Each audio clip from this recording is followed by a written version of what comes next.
자, 이번에는 저 소대성전으로 갈게요. 수트 301쪽에 해당되는 거라고 했고요.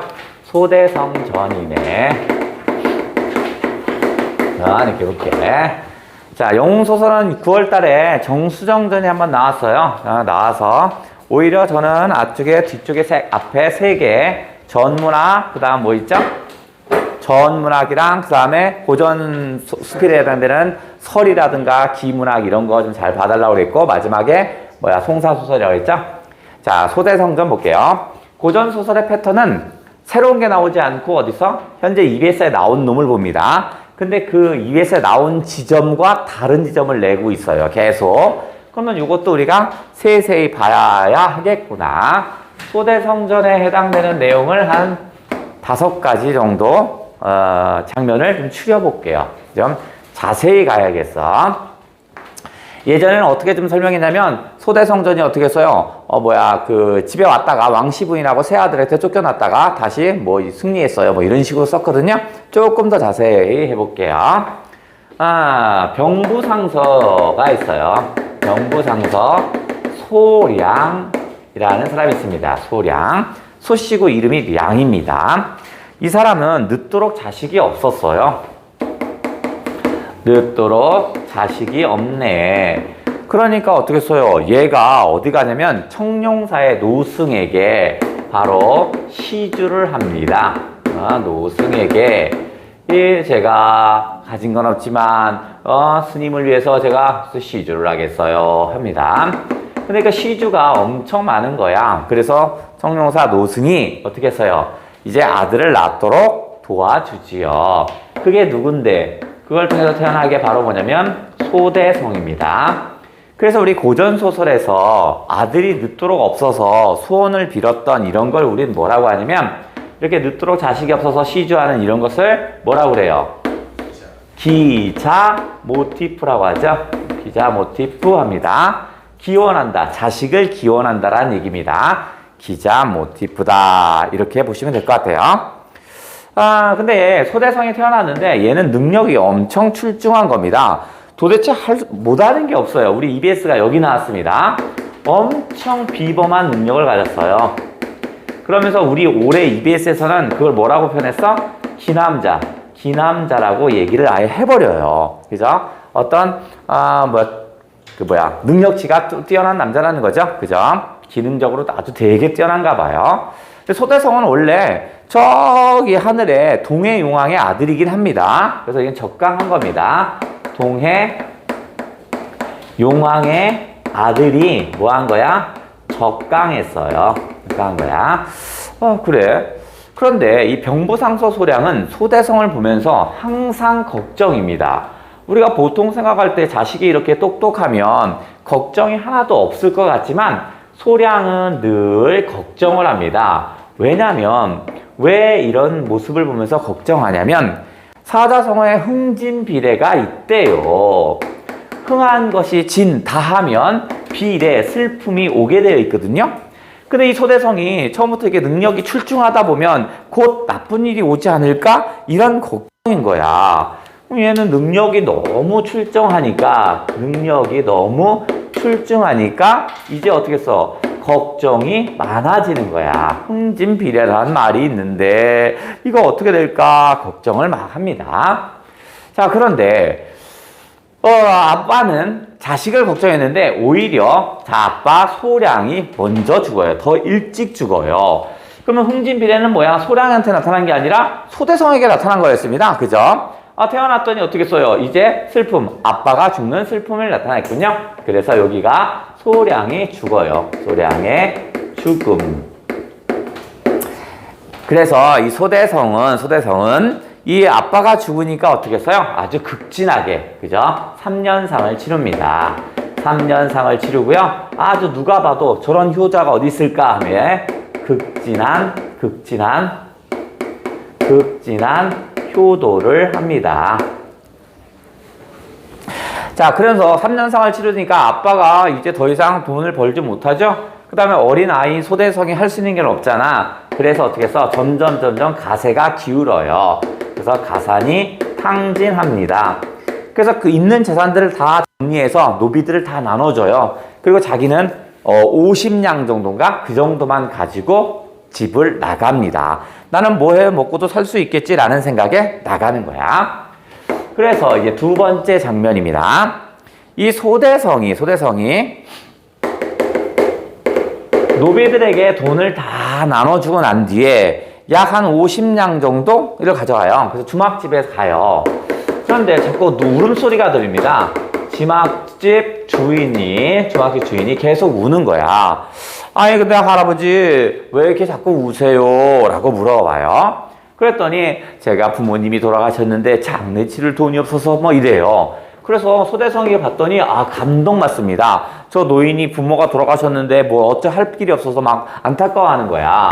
그래서 얘가 어떤 효심에 감동을 합니다. 저런 분이 진짜 대단한 분이야. 부모의 효도를 할 수 있는 저런 분을 위해서 내가 뭘 못 도와주겠느냐 라고 생각해요.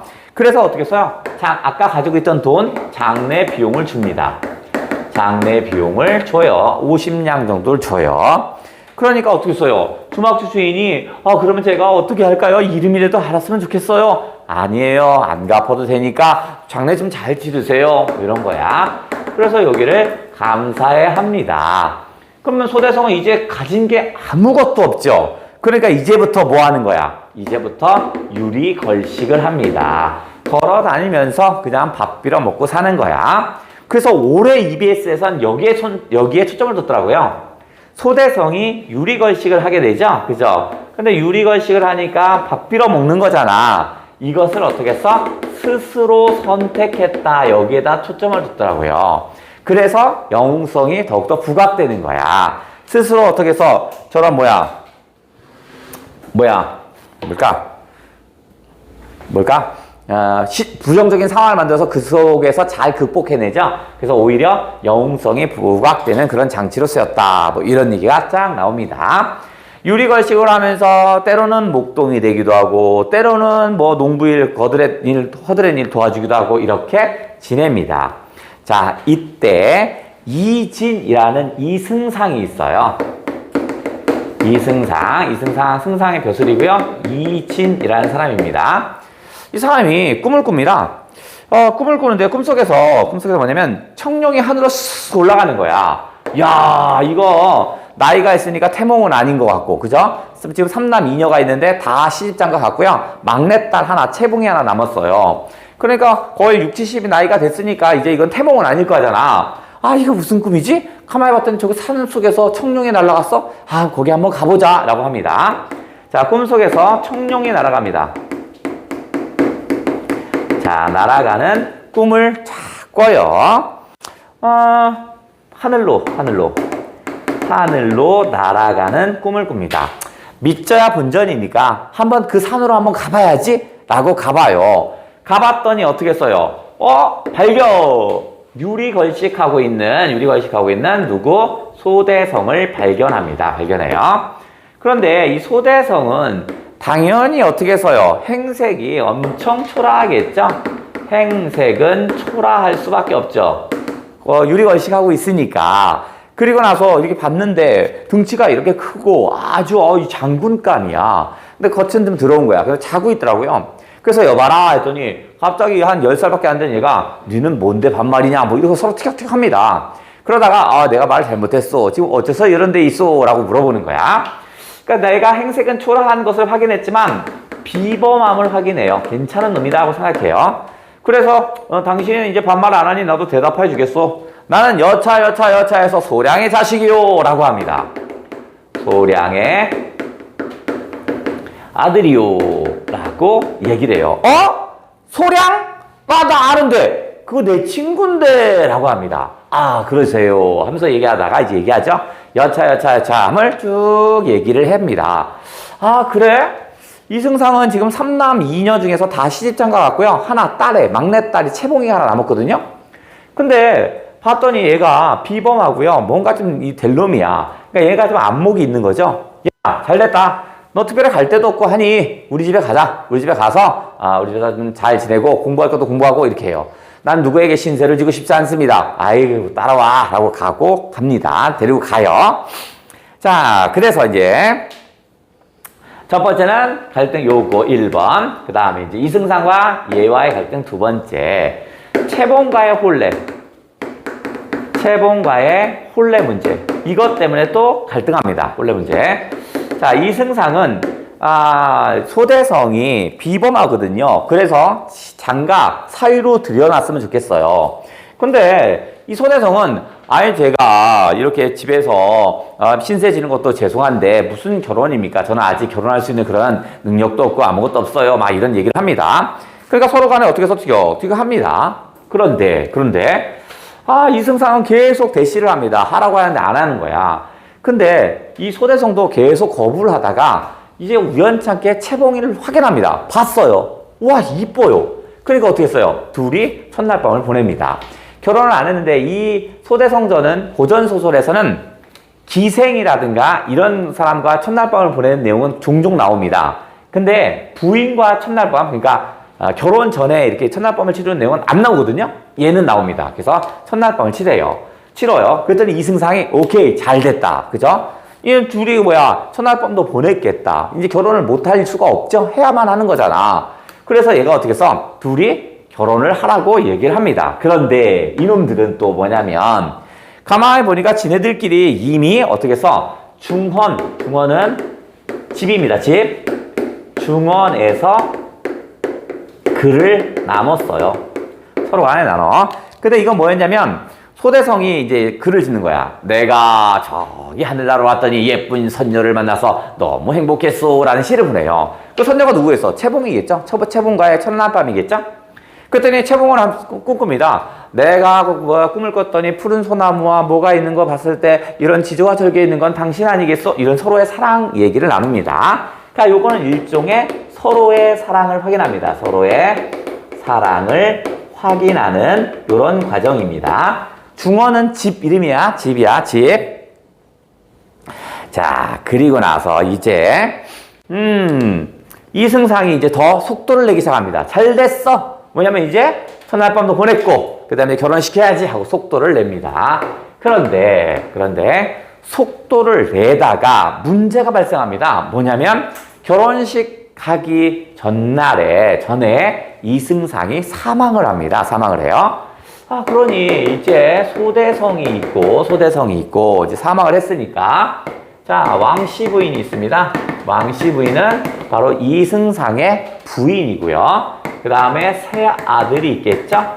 삼남이녀라고 그랬잖아. 그죠? 세 아들, 그 다음에 사위. 이렇게 다 몰려와요. 왜냐면 아빠가 죽었으니까 왔겠지. 그죠? 일단 이승상의 죽음이고 얘네들은 지금 다 한양으로 출가한 상태거든요. 그러니까 돌아가시고 이제 집으로 오는 데까지 시간이 걸릴 거잖아. 뭐 KTX 타고 올 거야, 뭐 할 거야. 시간이 많이 걸릴 거잖아. 그러니까 소대성이 이승상의 죽음에 상주의 역할을 합니다. 상주는 아니지만 상주 역할을 해요. 그래서 상내, 그죠? 상내에 극진하게 합니다. 돌아가신 사람들에 대한 그런 예의 범절을 극진하게 합니다. 그래서 사람들이 이제 조문을 하러 왔다가 네가 이거 그 아들이구나. 저 아들 아닌데요? 아들이 아닌데 어떻게 이렇게까지 극진하게 할 수 있어? 야, 정말 대단하구나. 뭐 이런 얘기야. 뒤늦게 새 아들이 옵니다. 새 아들이 왔으면 어떻게 해서 소대성이 인사를 곱게 합니다. 안녕하세요. 제가 지금 뭐 하고 있었더니 새 아들이 무시하고 갑니다. 소대성이 이 주인이 나를 무시하는 거 보니까 나는 어디를 갈 데가 없겠구나 라는 생각을 해요. 그러면서 이제 막 살기 시작합니다. 그래서 얘가 먹고 밥만 처묵처묵 합니다. 그 다음에 맨날 잠만 퍼질러 잡니다. 잠뽀야. 그 전까지만 해도 왕씨 부인은 그지 새끼를 이승상이 데리고 와서 화가 났는데 이승상이 뭐라고 하니까 한마디 못했었는데 이제 이승상 죽었죠. 왕씨 부인이 새 아들과 사위에게 얘기합니다. 야, 네 예쁜 여동생을 저런 먹보의 잠보 새끼한테 보낼 수 있겠느냐? 이거 어떡하지? 라고 해요. 그랬더니 세 아들 중에 첫째가 제가 자객을 좀 알거든요. 정말 아주 서비스 철저한 자객을 알거든요. 그놈을 고용해서 죽이는 게 어떻겠소? 라고 해요. 그래서 자객을 고용하겠죠. 자객이 누구냐면 자객 조영입니다. 자객이 잘하죠. 제가 깔끔하게 처리해 드릴게요. 라고 얘기를 해요. 근데 소대성이 갑자기 앉아있는데 바람이 휘 불어와요. 그때 갑자기 하늘에서 비가 뚝뚝뚝 떨어져요. 이게 뭔 일이지? 하고서 점괘를 딱 봅니다. 점괘를 봤더니 어떻게 했어? 에휴, 자객을 보낼 점괘가 딱 떨어졌습니다. 그래서 소대성이 이제 어떻게 했어? 점괘를 봤더니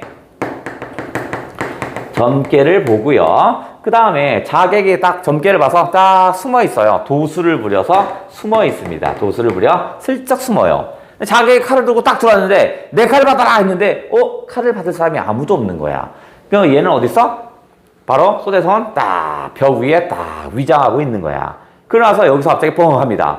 얘봐, 내 칼을 버리고 항복하거라. 내가 명색의 자객인데 칼을 버릴 수가 있겠느냐? 왜요? 까불다 뒤진다. 덤벼라! 해요. 그래서 결국 한 방에 제거합니다.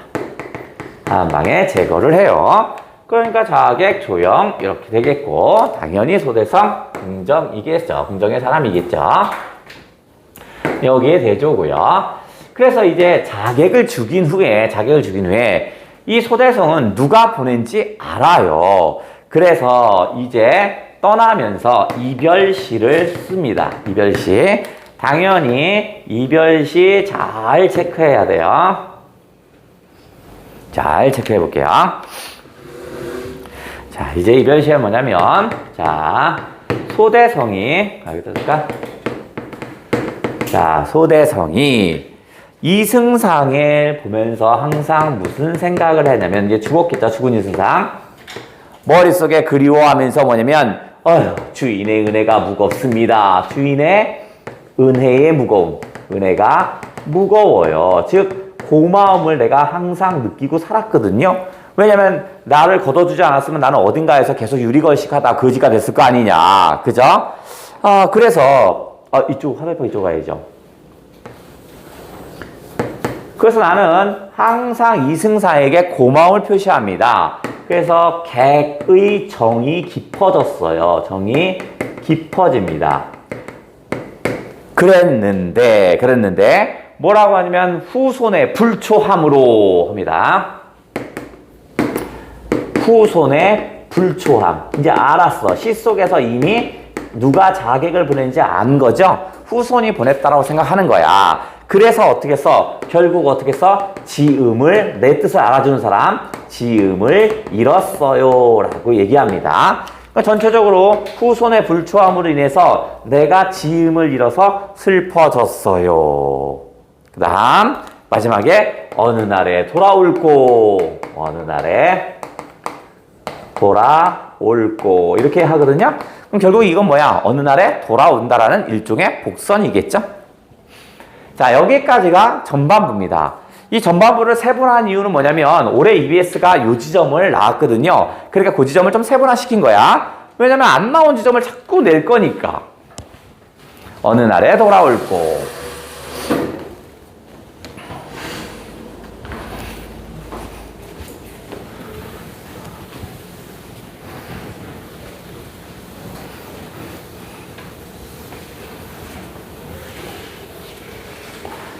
자, 이제 후반부로 가볼게요.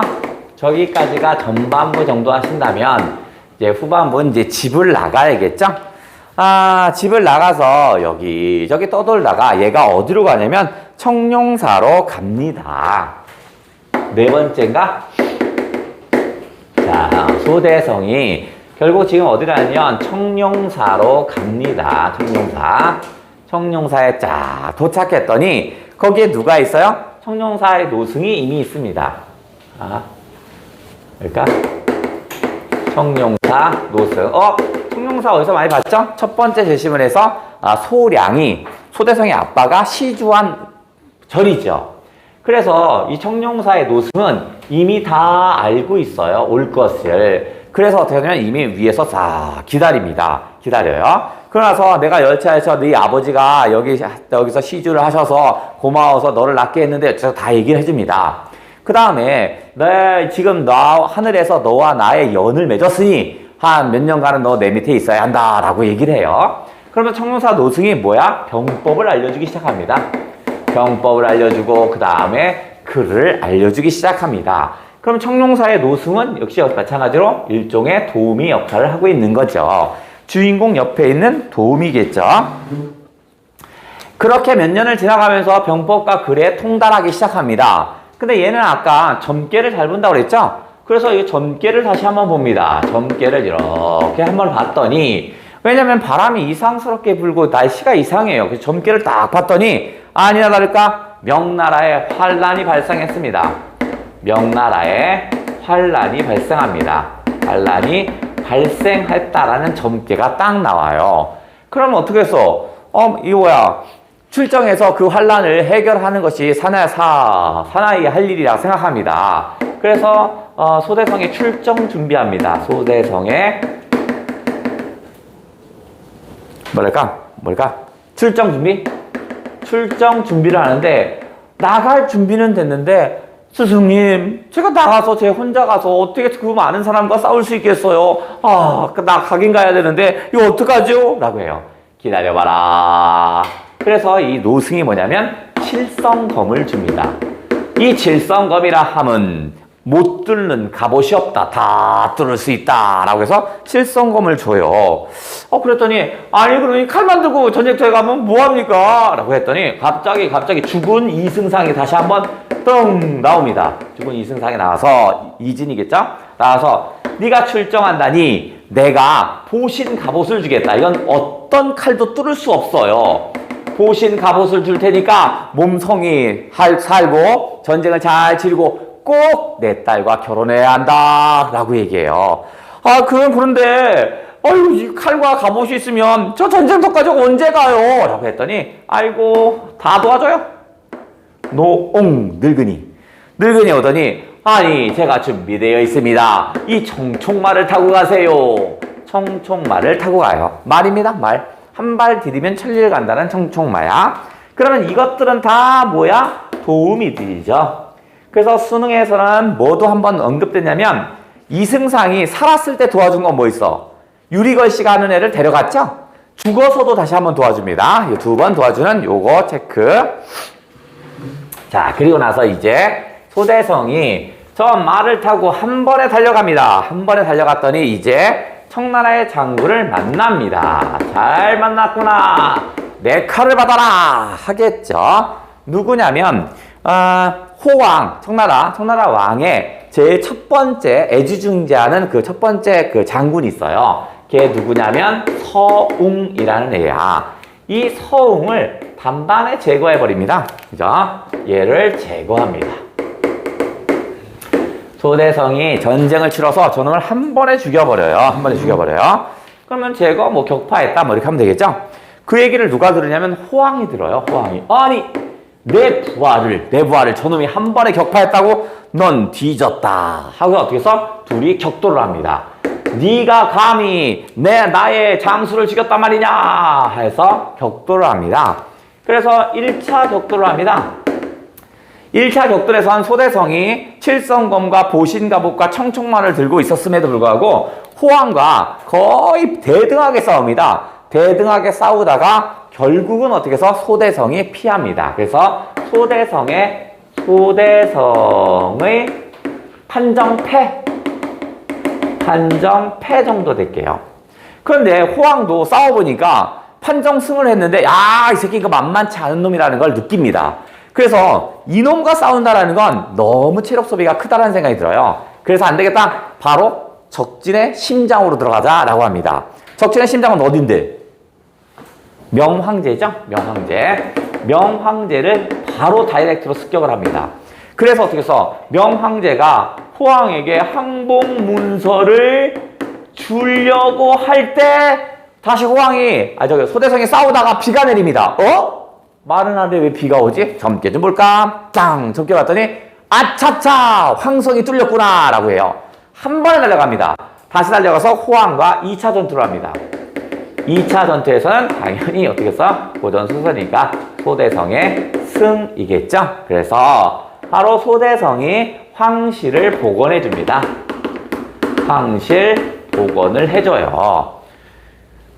그렇구나. 황실 복원을 해주니까 황제가 어떻게 해서 고맙겠죠. 왜냐면 항복문서를 쓰고 호황에게 나라를 뺏길 뻔했는데 누가 도와줬어? 소대성이 도와줬죠? 그래서 야, 저 가만 있어봐. 이 호황, 저 호나라의 왕을 죽여버렸으니까 그 자리가 비었네? 그러니까 어떻게 써? 너는 호황이 되거라 해요. 그래서 호황이 되고 채봉과 결혼합니다. 채봉과 결혼을 하고 부귀영화. 이게 요거. 자, 고전소설은 6, 9월에 나온 패턴은 EBS에 있는 그 작품으로 나옵니다. 고전소설은. 대신 그 작품에 나오는 지점을 다른 지점으로 계속 놔요. 그래서 요 놈을 세분화시킨 거야. 아주 세분화시켰으니까 세분화에 맞춰서 하시면 되겠다. 자, 우리 간세계는 어디냐면 조용이 나왔던 거죠. 자객을 보냈던 그 지점이 앞부분. 뒤쪽에서는 누구였냐면, 집을 나가서 청룡사 노승을 만나는 지점이 나왔어요. 그래서 노승이 먼저 기다려주고, 잘 왔다 하면서 이제 병법을 가르쳐주는 그 지점이 나왔다. 오케이. 그러면 거기 23에서 25 풀 수 있겠죠? 나 지울 동안 여러분 후딱 풀어주십니다.